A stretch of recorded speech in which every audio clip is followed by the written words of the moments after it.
أنا فيديو أربعة يعني فيديو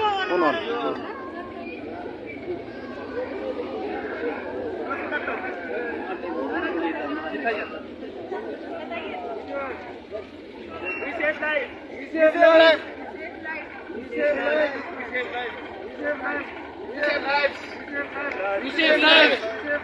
We save lives.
We save lives. We save lives. Now it's time to save ours. Now it's time to save ours.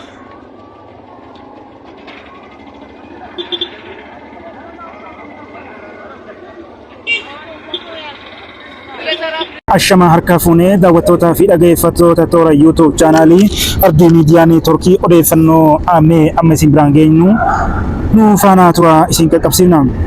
Hojjettoonni biyyattii hiriiraa fi lagannaa taasisaa jiraachuun dhagahame. Rakkinni qaala'insa jireenyaa biyyattii mudate hojjettoota biyyattii guutuu rakkoo hamaa keessa galchuu irraa kan ka'e guyyaa har'aa iddoowwan magaalota biyyattii hedduu keessatti lagannaan taasifamaa ooleera. Akka armaan gadii kanatti obbo Jawaar Mohammad hojjettoota irraa ergaa jiru barreessee jira. Hojjetaan rakkoo isaa mudate dhiyeeffate tokko keessa akkana jechuun eegala. Ani barsiisaadhaan kanan siif barreessu godina Jimmaa aanaa Saxxammaa magaalaa Gaatiraa irraati. Ani barsiisaadhaa tajaajila koo waggaa 9. Mindaan ani ji'aan argadhu qarshii 6,000 qofa. Isiirraayyuu dirqamaan % 2 kuusaa gonofaaf narraa muru. Kiraa manaa afalaa xaafiin kiiloo giraamiin tokko zayitiin liitirii 5 tokkoof 650 hanga 1,700 zayitiin liitirii 5 kanarratti daa'ima tokkoon qaba. Jireenya akkasii dhiibbaa jirannaa qaala'insa yeroodhaa yerootti nu maraachaa jira. Kan akka dhuunfaa kootti hojii dhiisuuf murteesseera. Dhugaa dubbachuuf taanaan biyya kana keessatti nama baratee digirii qabu caalaa milishaa waa barreessuu hin beeknetu kabajaa guddaa qaba. Maqaan koo nageenya koof icciitiidha qabii sagalee koo qilleensarra naaf oolchi jechuudhaan barreesseef. Ittaansee anis barsiisaadha kan jedhu hojii lixaa bulchiinsa magaalaa Bulee Horaa irraa yaada kana addunyaa guutuu akka nuuf dhageessiftu barbaada jechuun barreesseef. Nama hojjetuuf wanti kafalamu akka kenna tolatti osoo hin taa'in akka gatii dadhabbii isaatti ilaalamu qaba. Barsiisotaa fi ogeeyyii fayyaatiif hojjettoota iddoo garaagaraa irra hojjetan mindaa fi tajaajila isaanii madaaluu kennamuufii qaba kan jedhamu tasuma hammeenyummatti ilaalamu hin qabu. Nuti osoo jireenya wayyaa'aa jiraannaa ta'e silaa dhaloonni akkas barnoota irraa abdii hin kutu ture. Dhaloonni barnoota irraa abdii kutuun immoo hongoftee immoo hanga dhaloota 1000 yookiin jaarraa 10 oliif gatii kafalti. Nuti har'am gatiin keenya biyya kana keessatti baay'ee xiqqaadha. Waardiyaa fi qulqulleessituu seektiraalee biraallee hin geenyu.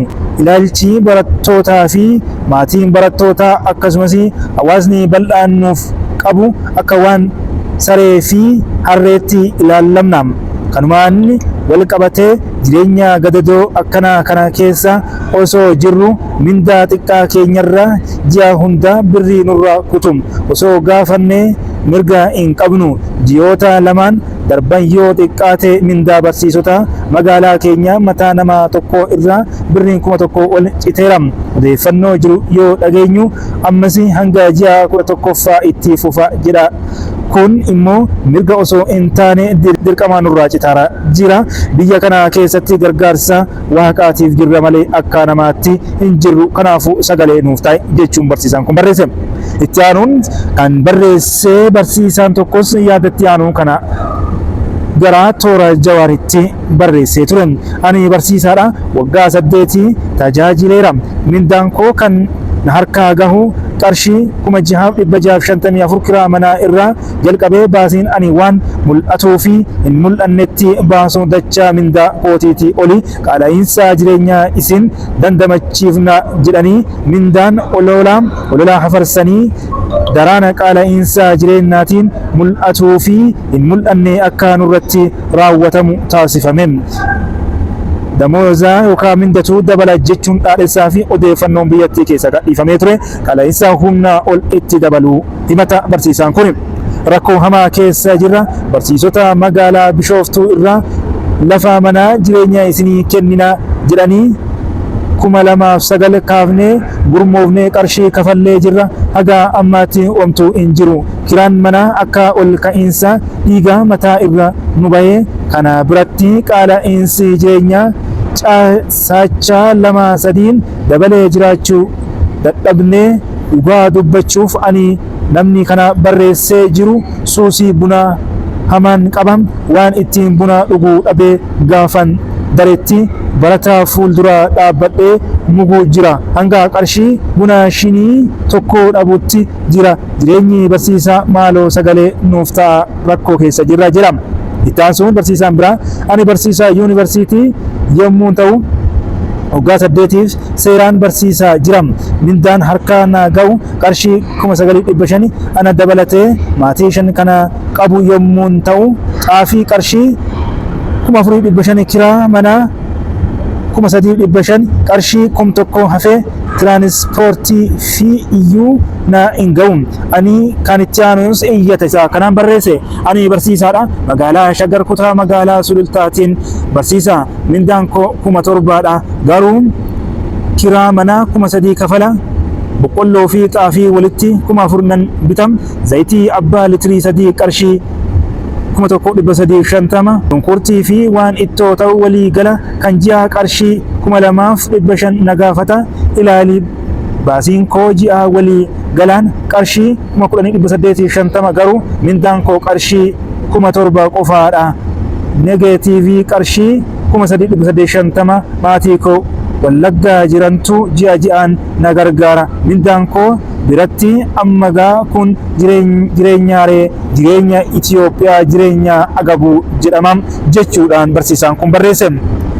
Oduu fi odeeffannoo biraa kan qabannee dhiyaannu ta'a. Oduuf odeeffannoo qaala'insa jireenyaa fi komattoonni hojjettoonni barsiisonni akkasumas doktoroonni ogeeyyiin fayyaa iddoo garaagaraa irraa gama Jawaar Mohammadiitiin barreessanii iyyata dhiyeessan isin biraan ga'e. Oduuf odeeffannoo biraa isin biraan hanga qabadhee dhiyaadhutti toora kana sabiskiraayib follow share gochuudhaan yaada keessan ammoo koomentii jalatti nuu kaa'uudhaan Abdii Miidiyaa Neetworkii maatii ta'uu keessan nuu mirkaneessaa waan wajjin turtaniif galatooma.